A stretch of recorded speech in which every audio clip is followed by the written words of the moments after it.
I'm starting with my club car conversion here. I'm upgrading it to an EcoBattery 5.3 kilowatt lithium iron phosphate battery. So it's going to be a 51 volt system to replace the 48 volt system here. We have 6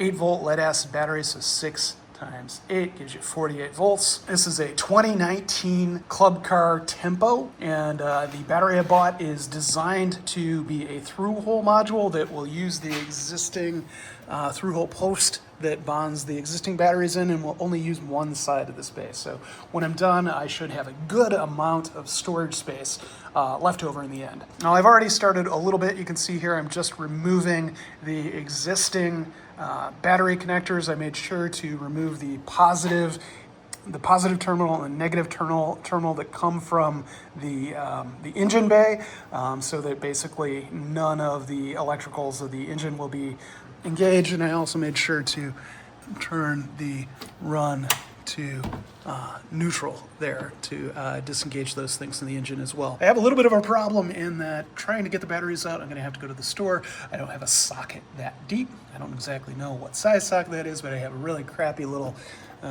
toy socket set here, but it's good enough for getting these guys off here.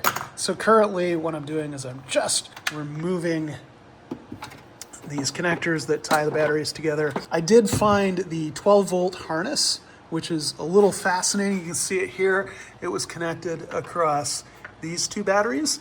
You know, those are 8 volt batteries, and 8 times 2 is 16 volts. So apparently the 12 volt system is 16 volt tolerant.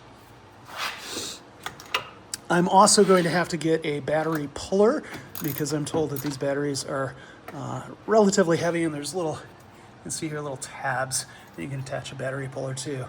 That'll make it easier to take these out. So when I'm at the hardware store upgrading to a better system of sockets, I'm going to get a battery puller as well. Now this kit that I have is a full kit.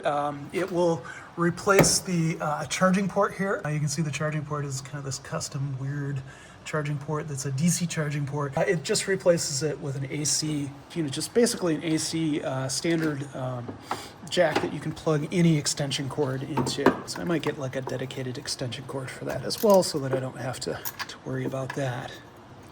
So yeah, most of the process just concerns removing all of the existing wiring. I'm not sure how much of this existing wiring is going to be reusable. I do seem to have a good length. I guess the negative is the shortest terminal here, but the negative is actually closest in the battery orientation. So I think I'm lucky in that I won't need any extra wiring. The existing wiring will be more than long enough for this. Fun bit gets into kind of disassembling this charging port. If you looked at some other videos and also running the wiring up here, there's a little display that will show you what percentage of battery you have left. And there's also a push button to turn the battery on and off, which is a nice upgrade I haven't seen in other systems. Usually you have to kind of open up this bay here and push a button on the battery to turn the battery on and off, or just to even know if the battery's on or off.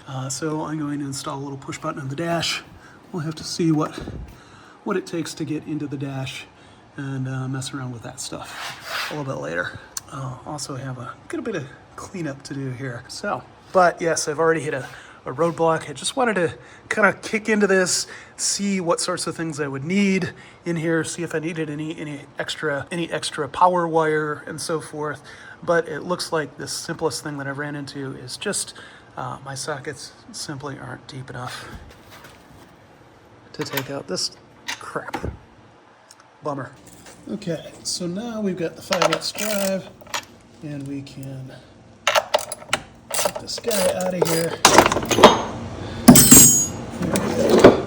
So yeah, we lost the bar, and I'm not exactly sure how I'm going to get these batteries out. The area's tight and they're heavy. You can't pull them up by this, and I think I can get some little hooks through there. They'd make specific battery straps, but I was not able to find that at Menards. Menards just didn't even have it. So now we've got half the battery compartment empty, and you can see the through hole. So we're going to put the new battery down. This is going to go through there, and it's going to bolt on and hold it nice and securely, and there should be plenty of room for the new battery. The new battery is like, I don't know, like it's about the size of 2.5 of these batteries. So it's significantly smaller than the old. The complexity of this will not be wiring up the 48 volt. The complexity is going to be dealing with the 12 volt system. I did look online, and this is a it's a 16 to 18 volt step down converter, and so it's exactly what I thought it was. It just wastes the energy using heat, and we don't need it. We don't need it because we've got an actual 48 to 12 volt DC to DC converter that'll do that for us, and it does it much more efficiently. Shouldn't be nearly as hot. So I need to, I guess, cut this just out. Yeah, so that's going to be interesting. I'm just going to have to maybe, I guess, kind of just remove this and connect the wires back together because I don't have enough other things to replicate this harness. There's some DC, the 12 volt DC wiring going back to the lights and going forward and so forth. So I'm just going to have to figure out how to splice out that step down converter. Okay, on to the other side. So you seriously are going to want some sort of a strap for this because you'll just see how darn heavy these things are. God. Just incredibly dense. I don't think I'd have a chance if I were trying to. Oh, maybe. Yeah. Okay. Yeah. But when they were packed in there, that would have been pretty hard. Yeah. So. Okay, so now we've got the battery bay mostly cleaned out, and I think that's about as clean as I'm gonna get it. We've got all the wiring removed. On to the next steps. I think we can just get the battery in here and placed. Not gonna turn anything on, but we can start seeing about cable routing and so forth. Okay, so we can see the battery in here. I'm not exactly sure if it's lined up over the slot. I'm a little worried about that. If it's not, there's some plastic I need to cut out because it's kind of limited by the little bumps of plastic that are in there. Doing plastic surgery on this stuff isn't that big of a deal, but I'm going to hope that that lines up. You can kind of see the problem that you have here, though. Like, you got to fish this down through here. Oh, maybe. Well, I hear metal, so I think I am lined up, but the problem is like hooking it. Did I hook it? No, I didn't. So I'm gonna have to figure out exactly the geometry and kind of work my head around, mentally what it means to get this down there and through that hole. But I think I am actually lined up, so that's cool. So I did actually manage to get it all lined up and pulled and hooked, and then I let it go and it fell down in that hole. And I think the only way I'm gonna get it back out, I don't think I can pull it out through the bottom. Probably is sitting down there. Yeah, you can see it. Let's see, maybe I can pull it.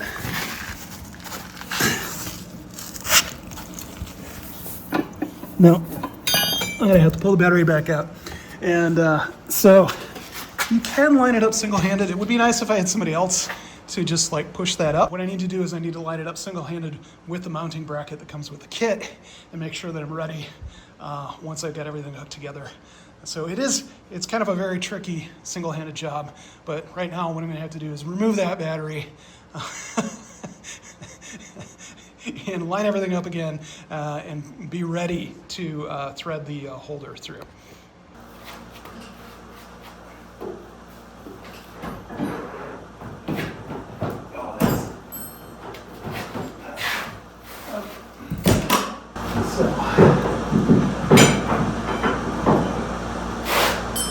Bar back out of there, and then this guy right there.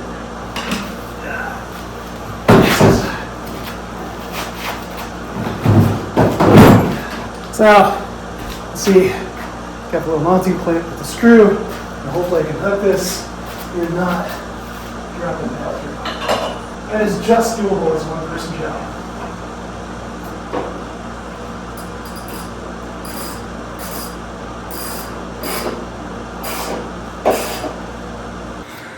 That's snugged down really tightly, and that battery is just not going anywhere. It's very well situated in there.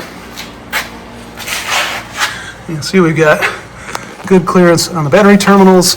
I was most worried about the negative. The positive is nice and low. We got plenty of room here.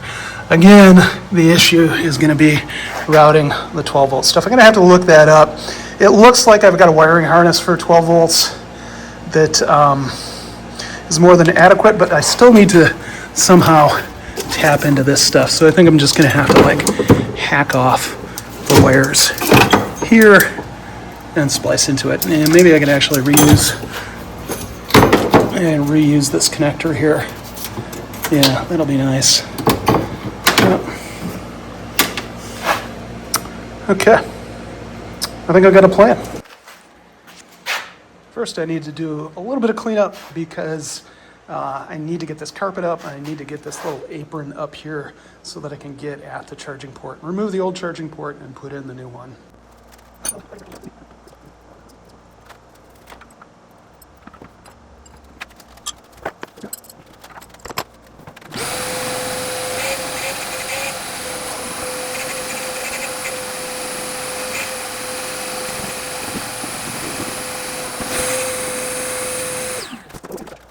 Okay, so now I have to remove these Torx screws in the apron here. These are Torx T40, and I'm glad I bought a Torx bit set because it's not a common size you're going to have in here.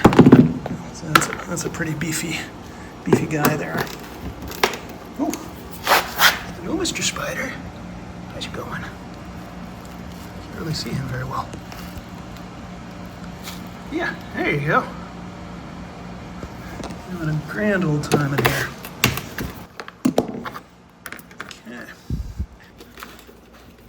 Okay. Nice and crunchy and sandy. I think that kind of pops free, and then that allows you to get the apron on the other side.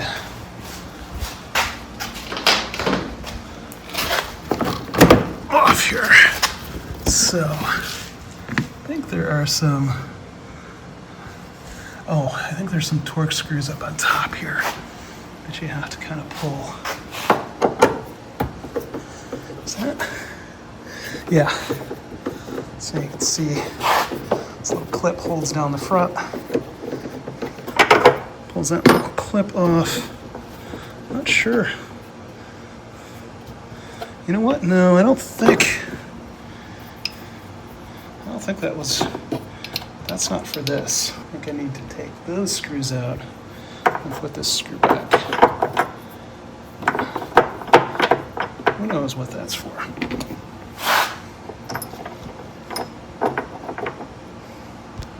Seems important though.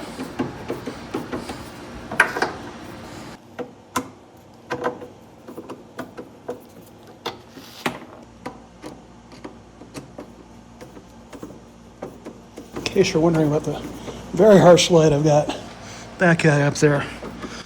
Other than that, there's like bare 100-watt bulbs out here in this garage, and they just don't do a very good job of lighting much of anything for a work area. Okay, so that is done.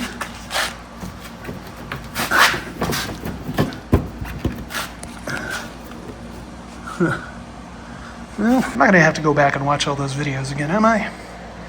Figure out what I'm doing wrong? That seems too much like following the instructions. No! Oh yeah. So now we found it. I don't think I needed to take the screws off this. I mean, obviously, it'll help to loosen things up a little bit. I just have something extra I need to put back together. But what I found is, you pull back this little thing here, you can see where the wiring goes and so forth. So that's good to know. This is where we're going to have to route some of the wiring.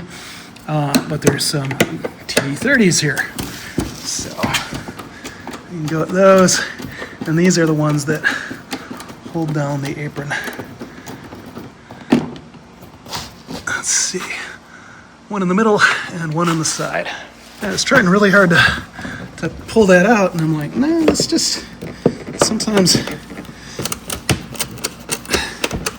when you're pulling things, you're just pulling them in a way that you know is is not quite right. You can see the charging port here. Some sort of weird DC, 3-prong DC abomination. So the charger is actually external to the vehicle with the old lead acid battery set up. And it's a significant piece of kit. With this one, we installed the charger inside the box over here, and it just has an external extension cord compatible plug that goes right in here, and that's why we're disassembling this, so we can get that guy out and we can put in our new one. So now should be able to kind of yank this guy out.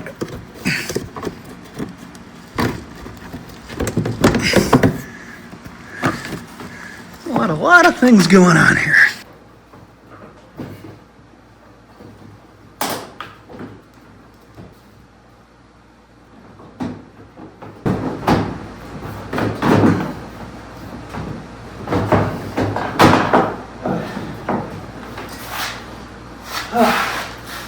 Well, that was a pain in the ass.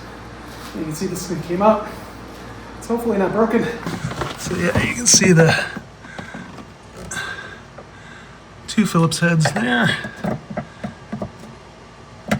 Hold this guy in there. And our new one just goes right there too.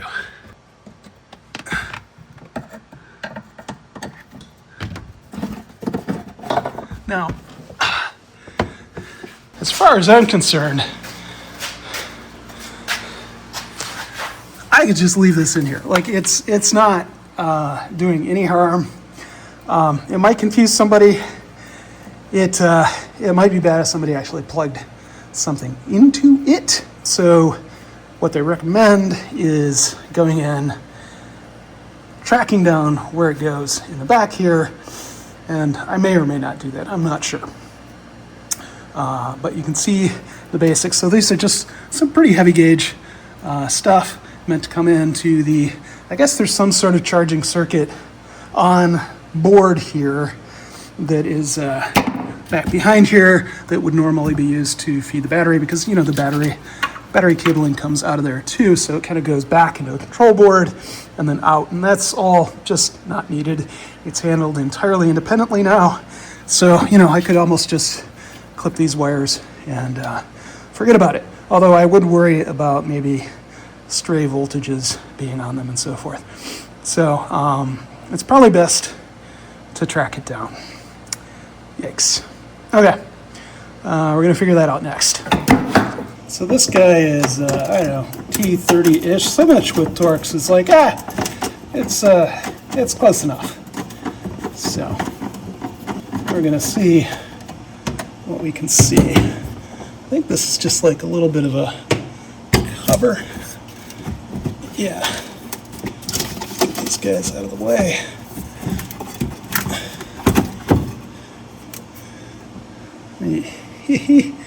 Oh, yeah, you wanted to do this before you installed the battery, jackass. Okay.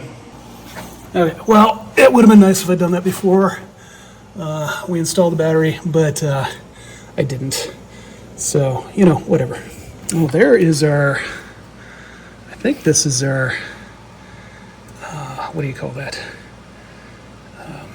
Yeah, that is not a very big, what do you call that? Good Lord. That's a DC contactor.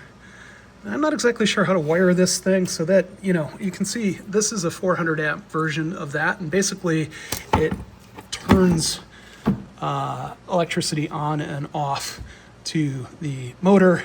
It's designed to go there, but I'm just not sure exactly how to wire it, or if it matters how I wire it. Yeah. So it's got the two inputs. I don't have those. Those are slide terminals. I don't know what this is. Yeah. So, well, that's fun. And then we have the 48 voltage motor controller. So this is the guy that basically taps the battery and sends electricity to the motor. So it's, I mean, surprisingly simple here. And what I was about doing in here was just trying to figure out what to do with the charging cable. So charging cable here. Okay, but the next thing to do is to decide how do I free this guy from here. So let's just get him around the front so I can see exactly what we got here. So he goes, one of them goes to here, and the other one goes to there and there. Okay, so the blue wire just unplugs, and I'm assuming this is just an indicator for the front of the car, because there is that little charging indicator, and I guess that's gonna, I don't know, maybe not work anymore, who knows, who cares. But I think I can unplug this, so I just have to get this off of here. We just have to disconnect that from the charge controller. So I should be able to get in there and get that lead off, and then kill some zip ties. You're gonna love zip ties in modern American manufacturing. Golf carts cost the better part of like $20,000, which is what a brand new car cost when I was a kid. And this is the bullshit they put in them. So yeah, simple as hell. Okay, so I managed to get that terminal clear to pull out the charging cable connector. I'm gonna have to get the other one off the solenoid here. I looked at the instructions for installing my heavy duty solenoid, and it talks about having a heavy duty resistor.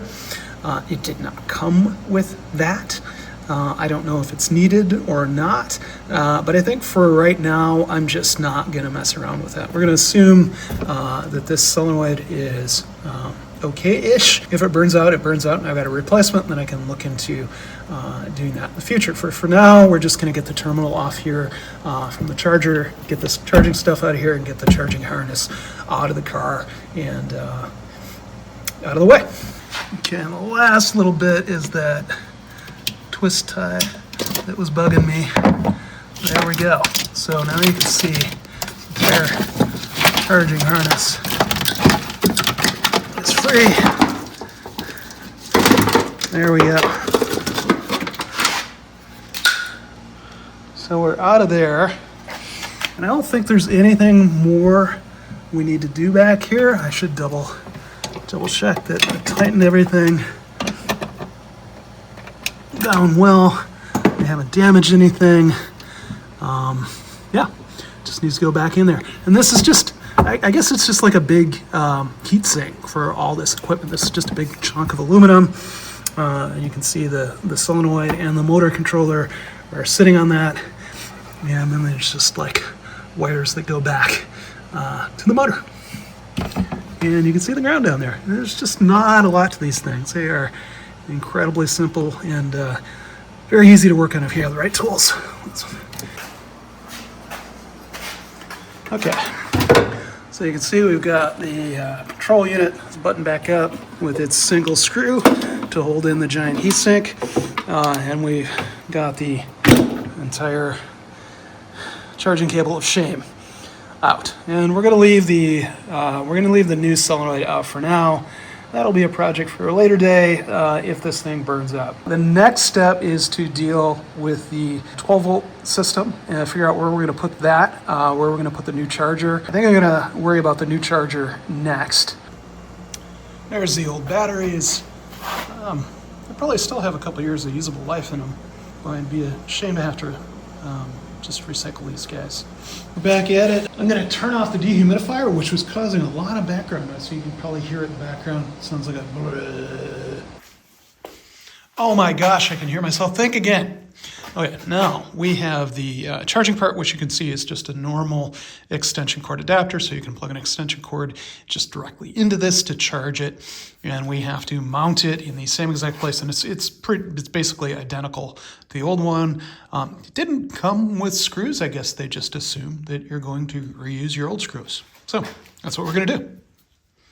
So we find the old hole here, put them through. That's close to lined up.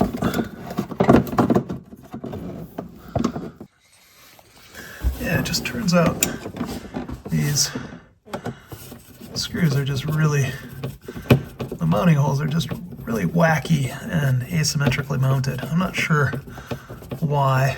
And they're kind of offset in a weird angle, so each one of the screws is like on a different angle and a different level. It's kind of bizarre, but the replacement replicates that exactly, so seems like it'll work. So we just need to put that thing back in there, and that little circular thing, I guess, just gets reused around the outside, but I want to work on our wiring because our wiring has to go underneath here.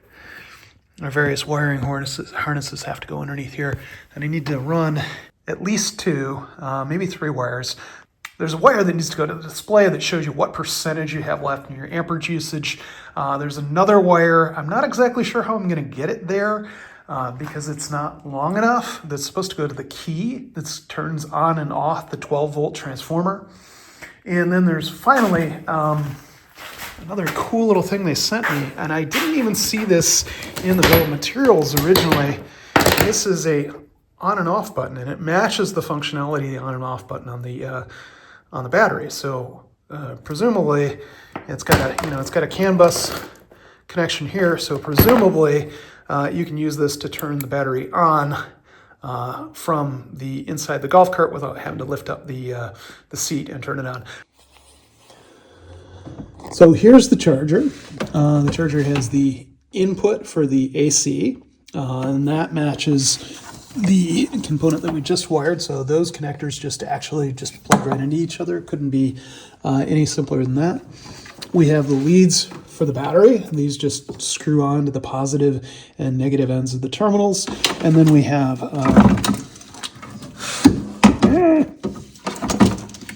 the communication terminals. I believe that's a CAN bus connector. I think that's just, you can use it to daisy chain other components. I'm not sure I'm going to have to use that. And then we have a really long wire, which suggests to me that this is something I'm going to want to run up to the dashboard. Oh my gosh, it's long. And yes, exactly. These are the connectors that go into the back of the display. So I'm going to have to route this long wire somehow underneath this, through some of these wiring runs up through the dashboard. So I'm going to figure out how exactly to do that. So we're going to have to kind of just start to think about mounting location for this. The simplest thing would be to kind of mount it on the floor here, but I would like to have some, kind of storage area. Like I would love to be able to just kind of put maybe some stuff that stays with the cart underneath the seat, or be able to, put packages or something under here when I go to pick up packages. What I think I'm going to do, mostly because there's not very many good mounting spaces and I don't want to put it on the bottom, is I'm going to mount it kind of like up here on the wall with some self-tapping screws. It's got a lot of wire length, so it's no problem kind of routing the wires around here. I'm just going to have to make sure that they're tied down and attached well so they don't get snagged if I use this for storage. And I might be able to put the 12 volt below it so that I don't take up any more space. And then I was able to route the wire for the display wire through here, so that has absolutely no problem. That's going to go up there just fine. And then what we need to do is we need to connect this into the COM port of the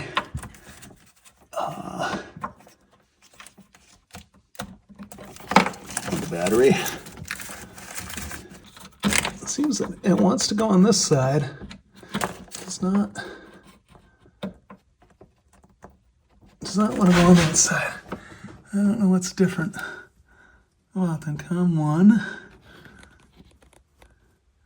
COM 2, COM 1.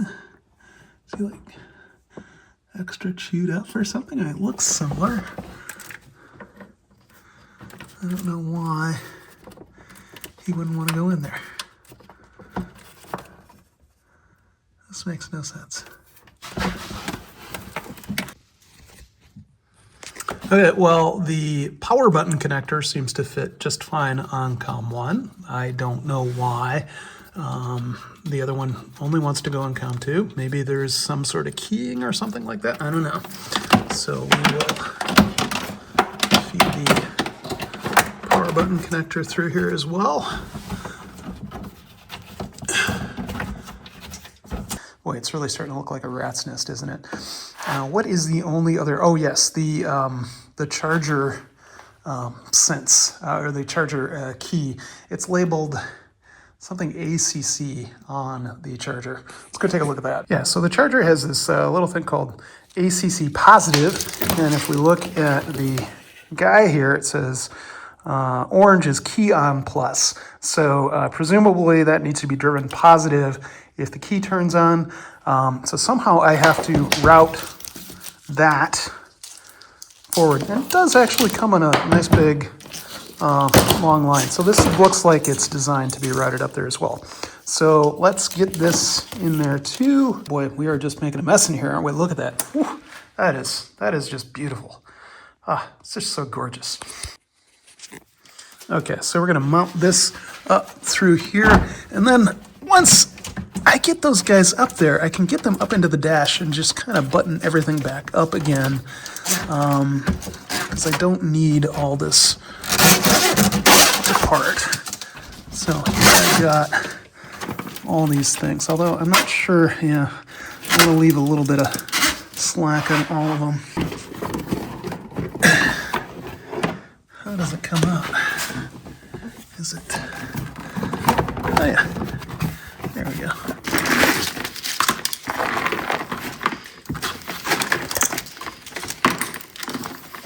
So there are the three things I need to route.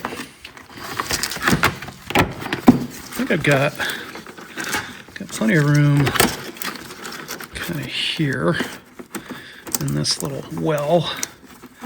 I want to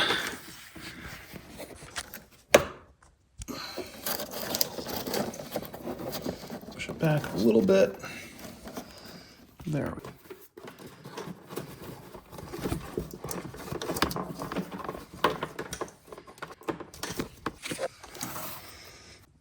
Okay, so now it looks like I've got more than enough to get up over to the key.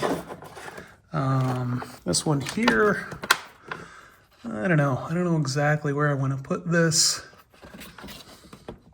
I'd probably want a little bit more length on that one. This one I have just scads of length, but I'm not exactly sure where I'm going to mount it. Yeah, matter of fact, I almost think I have too much for that one. But I'd like to get a little bit more length on this one, so maybe I can put it like right next to the key. Now I've got more than enough slack on this one to pull some extra through. You know, I should have looped those guys behind that other one just to kind of hold them down, but once I get everything back together and buttoned up, I think this will be held down pretty well. Okay, so now I have more than enough room to put this wherever I want it. I got enough room to get that to the key. I've got enough room to get the display wherever I want it. The only thing I'd worry about is things getting pinched a little bit down here. This trim piece that goes in here.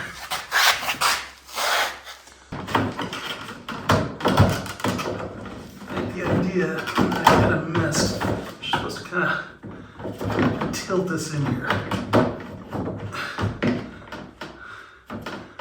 I'm wondering, no, I can't screw that in.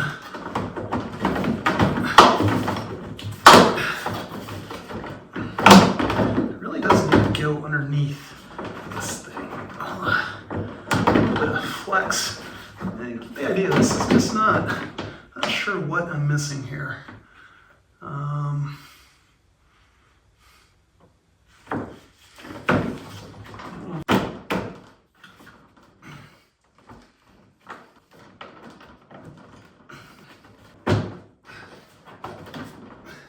This seems harder than it should be.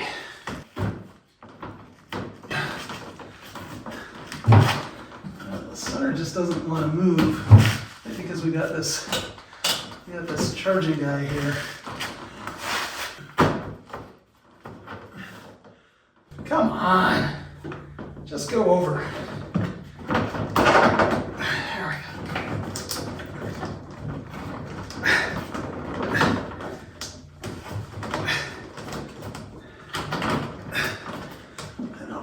Understand why this is so difficult.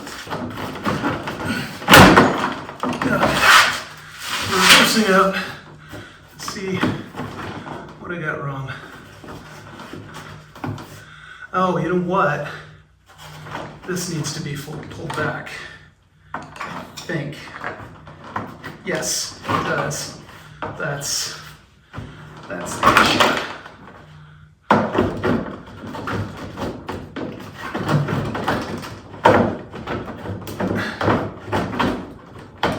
That makes a huge difference.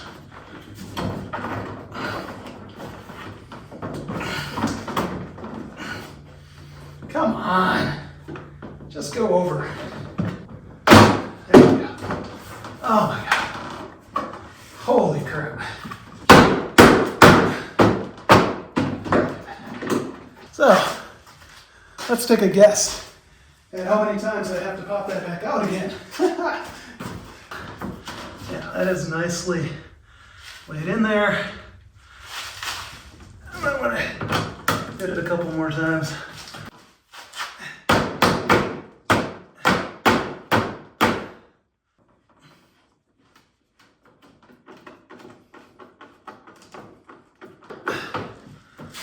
Okay, that's well and truly installed. I totally appear to have lost like a little grommet.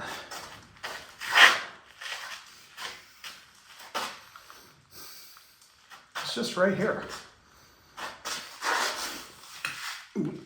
Oh, there it is. Totally wrong now, but you know, whatever.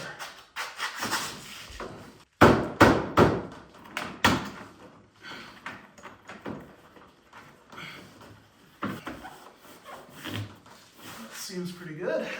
Okay, the next thing we're going to worry about is 12 volt. And I have this weird old harness with this DC to DC power supply that uses variable resistors. It's not a good thing. It says extremely hot. So we don't want to use that. We don't need to use that because we have a 12 volt output. Okay, so here is the new 12 volt harness, and this just plugs directly into the connector from the 12 volt transformer. It's got leads to go to the battery, so it actually takes 48 volts off the battery, and then it's got a 12 volt DC output. And that's our trick, is we need to tap this into the existing harness. And so you can see the existing harness here. There's 12 volts going here, 12 volts going off that way, and here's where the old one kind of taps into it. And I think what I can do is I can just take these black and white wires and wire them in to splice them in to. I'm just gonna cut them because I don't need that dangly bit anymore. I just need, this is where it would have expected to get 12 volts DC originally, after stepping it down from 16 volts from the two 8-volt batteries. So that's where I'm going to splice into. I went to Menards today. It was kind of fun because I'm not sure if it's when I got over there or right before I got over there, the power went out. So I got there and there was this just weird, deep, thrumming, humming noise in the parking lot. And I'm like, what the heck is that? And it turns out it's like the generator. So they have like a giant Generac generator so that they can run the store and still sell stuff. But you go inside and, like, you know, 1 out of 10 of the lights are on. So, you know, it's kind of cool. There's some nice ambience in there. They have skylights, which is really cool. So you can, you know, mostly the store is pretty well lit. There's a couple aisles where the skylights don't line up with the lights that are actually on. Obviously, the store is getting progressively hotter and hotter and hotter because the air conditioning is off. I don't know why they didn't have like a fire sale on ice cream, because this particular Menards actually does have frozen ice cream that I'm sure was slowly melting. But it was a cool experience to walk around Menards and see what a low energy Menards could be. I think I'm going to leave this disconnect because it's kind of nice to just have that. I don't know what this is. Oh, it's a fuse. Oh sure, why not just leave the fuse? We can use that fuse. That's a nice thing to have. Alright, so I'm going to cut Geronimo right here. I kind of know what I'm doing with this stuff. I tend to work with smaller electronics for the most part, so I don't tend to do this stuff. I do a little bit of 12 volt LED work.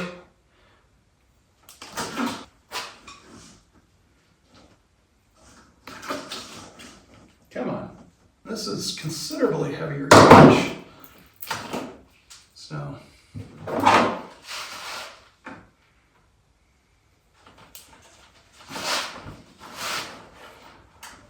I do have actually a fuse box, which it might be, maybe it'd be wise to put that in here. Oh, that's a chunky wire. Oh, it's very cute. It's even got like little LEDs and everything. I guess they have a common negative, and then you tie the fuse into the positive. Okay, this makes a reasonable amount of sense. So yeah, I was at Menards today, and it was just made me think, you know.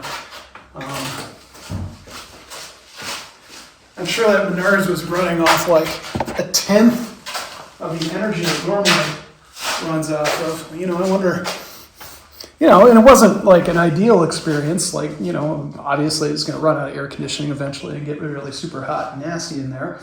But you'd think we could run things at a little less energy than we normally do. Like maybe a little bit less light, a little less refrigeration. Little tiny nuts that I know I'm going to lose. All sorts of washers too, yeah, that's nice. Like 3 layers of washers here, that's beautiful. Okay, so there's the positive side. Put my washer back, put my lock washer on. Put my guy on there. Beautiful. Negative side.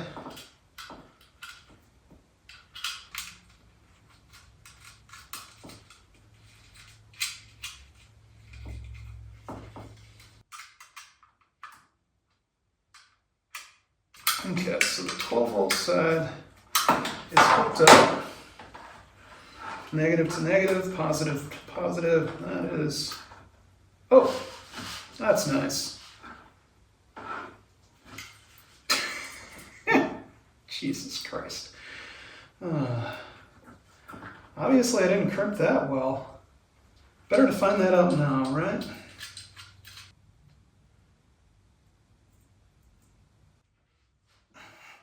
That seems to be holding. And my washer stayed on there, thankfully, through all that trauma. I feel like I should remove this fuse though, but you know what? I'm going to count on the sleuthing ability of future me to figure out there's 2 fuses at play. I mean, I could just cut that off. Maybe I should just cut that off. I mean, I got plenty of length. I really don't need this. I could also put in more length if I needed to. Yeah, let's just cut out the fuse. I do not need the fuse. Although I already put that connector on there. Oh well. Wasted.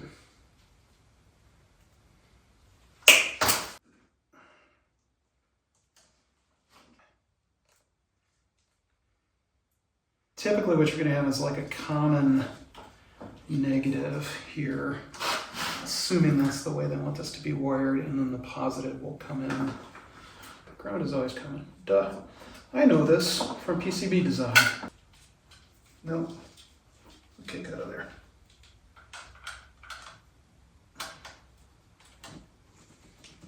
Now, one thing I didn't realize is we do have a little bit of a constraint here. These have to go to the positive and negative terminal of the battery. So this fuse box is actually going to have to be pretty close to there. Let's see what the fuse was that I cut out. It is a 10 amp fuse. That seems like a lot.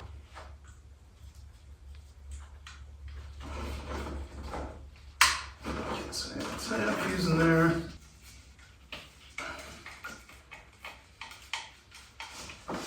It's a big ass screw.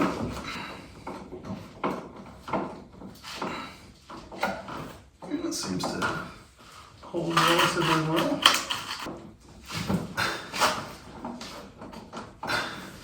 There we go. That looks pretty nice.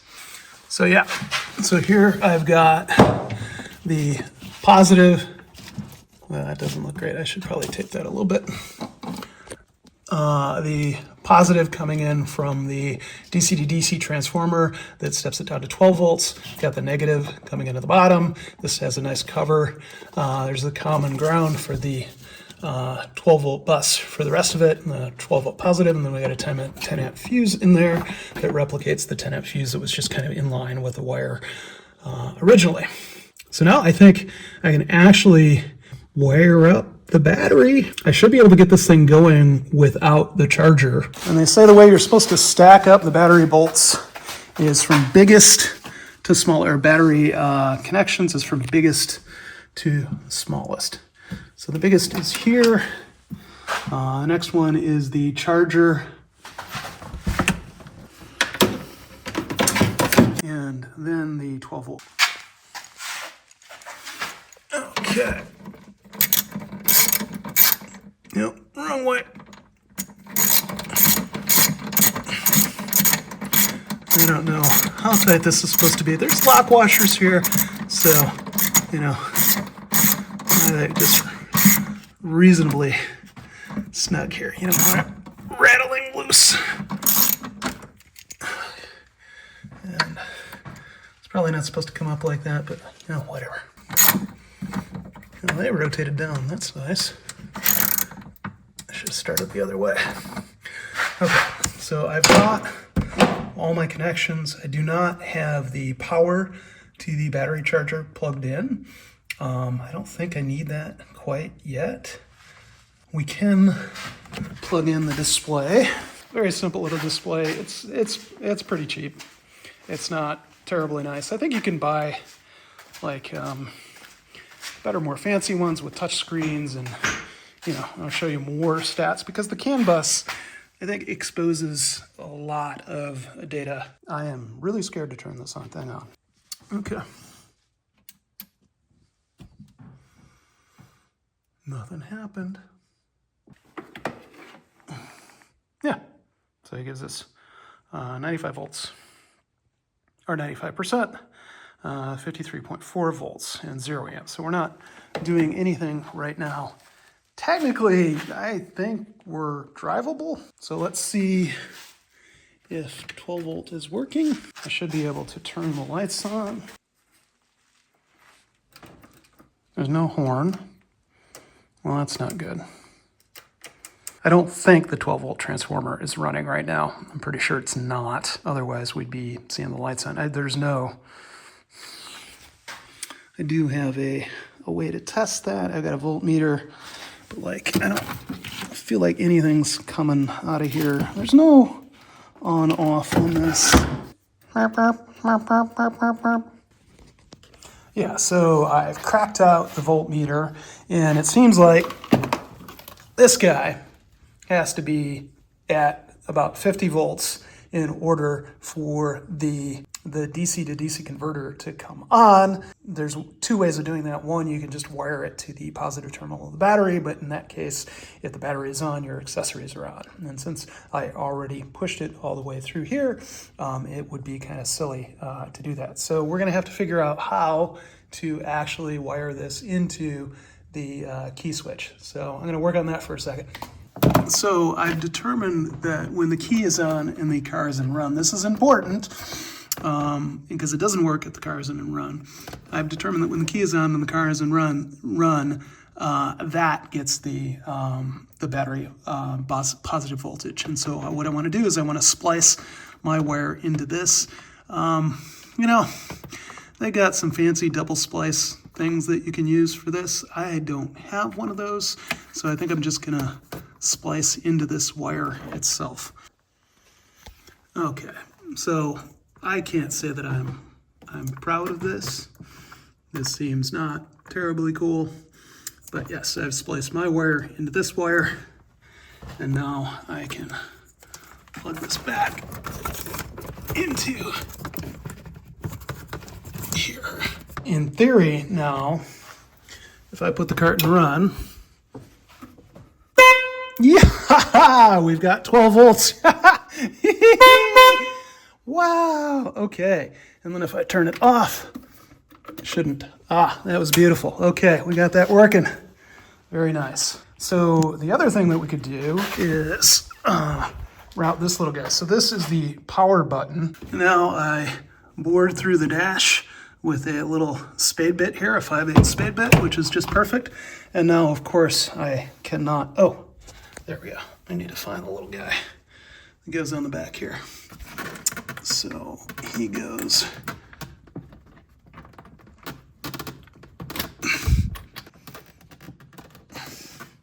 So now we got that wired into the dash. Turn the battery off over here. It's funny, it shows you that it's turning the battery off, but you can't turn the battery off here, but you can turn it on here. So that's cool. So I don't have to open the bench. But then if I hold down the battery thing here, it doesn't do the turning offy thing. Okay, so let's just turn it off for now. The last thing we have to route is the display. We're getting close. These are just 3/4 inch, number 12, no, 1 inch. Yeah, do I want 1 inch? I don't think I want 1 inch. Actually, I want, oh, I want 3/4. Right here, self-tapping screws. They're really good for the plastic here. They're just kind of core their way in and set up nice. Just gonna self-tap one of them and then reverse. Okay, so that's the DC converter mounted with 2 screws. I think that's fine. And then we're gonna mount the battery charger. I don't know, need all this on here? Oh boy. So he just fits nicely up. Seems to fit nicely up on top of here.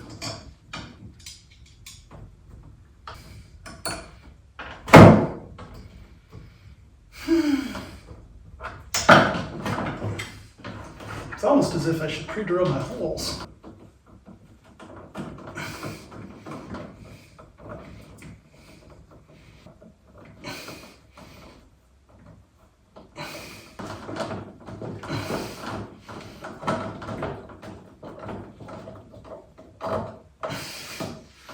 Now that's probably firm enough, but I'm going to put a little more in there.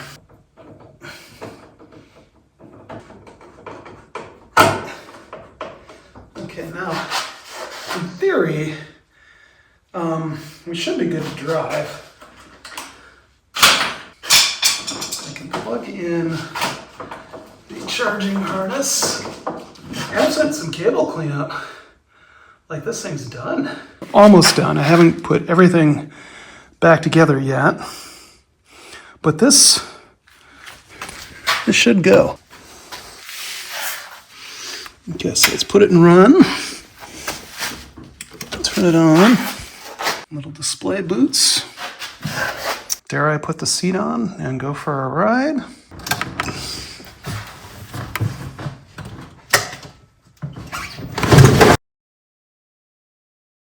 Just had my first ride. I used probably about 10% of the battery doing a 15-minute ride. And that's not like amazing range, but you know, for my purposes, I'm probably never going to use 20% of the battery in a day. So it's just perfect amount of range for what we're going to use it around here. It is very peppy, and the big difference is that it doesn't slow down going up hills. It just doesn't. It draws probably about 120 amps going up hills. Probably draw more with like 2 or 3 adults in the cart, but just with me and the much lighter battery, it draws, I think, about a peak of about 120 amps. And we have a lot of hills here, so there's a lot of up and down hills, but it has a nice consistent speed. Now we're going to see what happens when we plug it in to charge.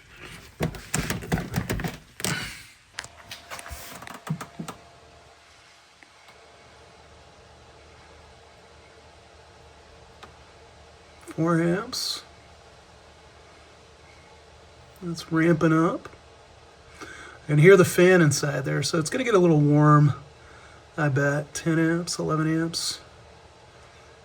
I think it tops out around 14, 15 amps, which is, you know, respectable. It's something like 750 watts, like half a hairdryer. You know, it's not going to charge this thing incredibly quickly, but, you know, this will get back up to 100 in like an hour or so. Now you might, I don't know, want to leave this, prop it open. I'm not sure. I'm not sure just how hot that's going to get in there. I still have to button things up with the trim here, clean up the mess of wires in there. I guess I could just leave it as is, but it's not really amenable to storage. Yeah, so I did a full charge and left the battery on, and you can see it's still at 100% over 8 hours later. I think it's about 10 hours later. So, well, actually it's about, 12 hours later. So yeah, these little lights being on don't really draw much relative to the full capacity of that battery. So you really just want to turn off the battery if you're not going to be using it for a couple days, something like that. So it's just a little more convenient to leave things on, leave those lights going. It's just not going to draw your battery down much. I did find the retaining bracket for the little module here. You can see it's this stainless steel jobby, and it just bolts out of the back, and it kind of just compresses into the bracket here. I don't know. It's not wonderful. It does work mostly. Keeps it a lot more secure than it otherwise would be, but you would never guess when you see that in all the packaging material, especially since I kind of ripped everything apart and then mixed it all together. It wasn't obvious to me that that was what the function of that particular thing would be. Okay, so the project here is pretty much done, except for we have this rat's nest of cabling here. So I'm gonna have to sort through this, kind of organize it a little bit. I've got some little cable clips here, got some cable ties. I think we'll be able to clean this up significantly. Okay, that's not perfect. It's maybe not even beautiful, but it does clear some of the wires out of the way, gets things kind of bolted down in certain places, tied together. I'm not terribly proud of that. Again, I wish I had some heat shrink for these connections that I made. I don't have any heat shrink with me here, and I don't want to go to the store again. Maybe I'll correct that in the future. It's just a pain in the butt. So I wrapped some really bad electrical tape around that connection. Yeah, I'm not proud of that. But yeah, cleaned it up. Looks like there's a little bit of storage room in here, and you know, you're not really going to have to worry about snagging. So I've got some Amazon packages to pick up or something like that. We're going to be doing good.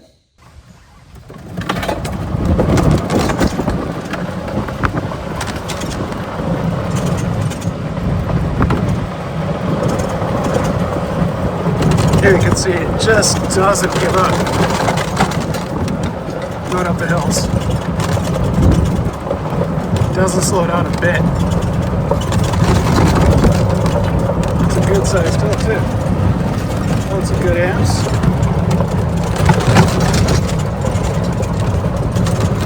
Yeah, so all around I'm pretty happy with this project and the end outcome. It's a much peppier golf cart, got a lot more get up and go, and definitely has a lot more hill climbing power. It just feels like a, you know, like a brand new cart. So, and hopefully this battery will last a good long time, a lot longer than the lead acid batteries that I had in there. I now have to figure out what to do with those lead acid batteries. I got a little bit of life left in them. We'll see, maybe somebody in the complex here might want them.